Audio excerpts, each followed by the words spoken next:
what really drew me towards this project is, you're working with your hands, you're learning a skill, you're really mastering your own skill with your hands and with carpentry. You're learning about yourself with your crew here, where you have space where you can talk, and they have a group of guys here that are willing to be there and are willing to help each other and willing to listen to you. With all the counseling and stuff, I guess it's given us life building tools. If you really pay attention and try to throw it in your life, what's going on with your life, and you try to throw those tools in, you probably come out with a way better outcome than you're normally used to.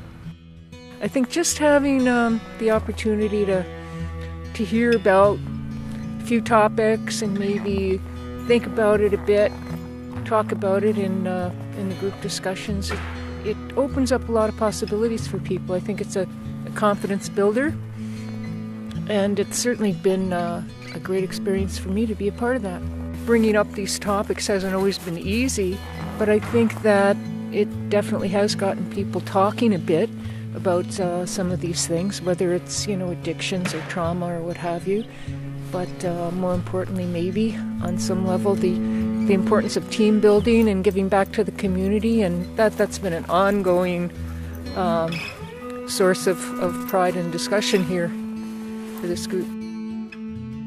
It's good to combine doing some of that work, talking together as a group as we do every day, talking to counselors, but then being able to actually have that sense of community that comes from building something. So I believe in that counseling aspect of the thing, but I also believe that works best when you combine it with other outdoor, building activities and real skills that people can take with them.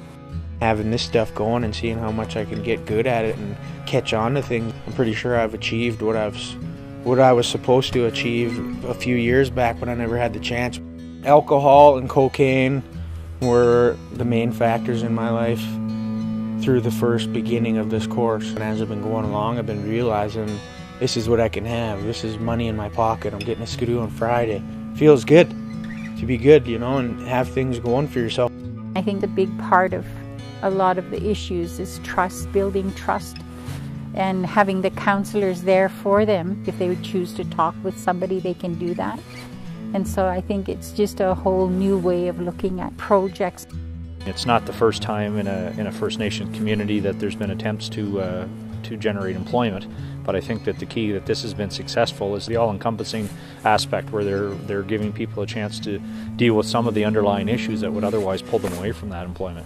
It's really nice that we have that openness between all of us, that no one's going to criticize you for your opinion or judge you or anything like that. And it's really important to us to know that we have that place where we ain't going to tell you, oh, shut up, and so, yeah, and that's what pulls us all together, is knowing we all have a voice. It's not without hiccups. I mean, there are people I know that have kind of fallen off the wagon in the middle of it, but I think that the fact that the program is flexible enough to realize that that's going to happen, and when it does happen, it's not the end of the world. And so often you would hear so-and-so's got a job, well, they ended up in jail for the weekend for something, they slipped up, and then they come out on Monday and, well, my job's gone. And I know that's not the case with this, so that the efforts are made to make sure that, if they do have a slip-up, that somebody's there to pick them up and welcome them back in. Someone like me was going down the wrong road, and this is the kind of stuff that I like to do. And you don't get everything handed out on a plate the way you want it, but this is a good start. This has made a change in all of us, and me, including me, and I could be the one to vouch for not myself alone, but everybody else.